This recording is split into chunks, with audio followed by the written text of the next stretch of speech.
In the eastern lands of India, where rivers run deep and forests hold secrets older than time, there lived a poet, a man whose every breath was a prayer.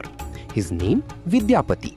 So deep was his devotion, so pure his love for Lord Shiva, that the Lord himself could no longer simply watch from above. He had to be near him.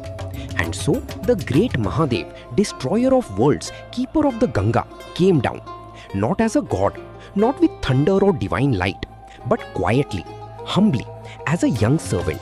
He called himself Ugna. Nobody knew, nobody suspected that the boy who carried Vidyapati's bags, who walked beside him on dusty roads, who served him faithfully from sunrise to sunset, was none other than Bhagwan Shiva himself. Together they travelled, master and servant, poet and the god. One day on a long, exhausting journey, Vidyapati's throat became desperately dry. His lips cracked, his steps faltered, no water anywhere in sight. It was then that the young servant Ugna quietly offered him water. But this was no ordinary water. It was the holy Ganga herself, flowing from Shiva's own matted locks, poured gently into the cupped hands of a thirsty poet.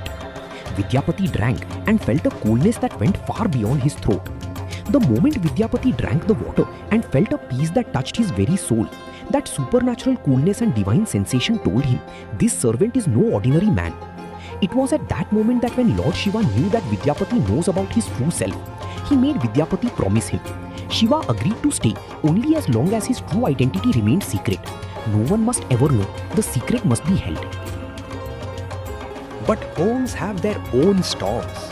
One day, Vidyapati's wife grew frustrated with Ugna. Words were exchanged, anger rose, and she struck him.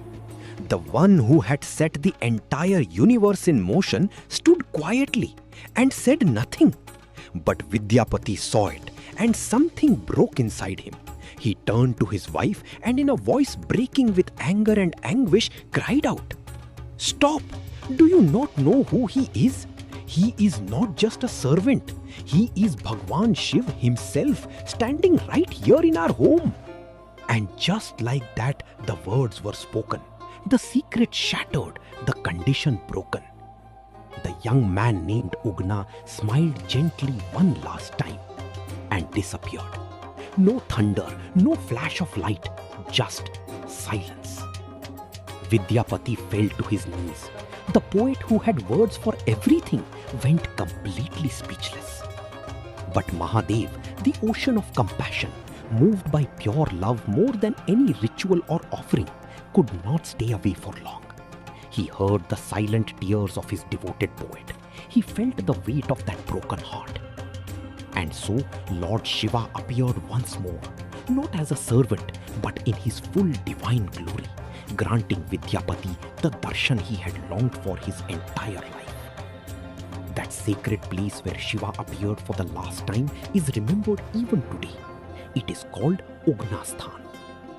The most beautiful truth hidden in this ancient story is simply this, that God sometimes loves us so completely that He walks beside us, not above us, in disguise, in silence.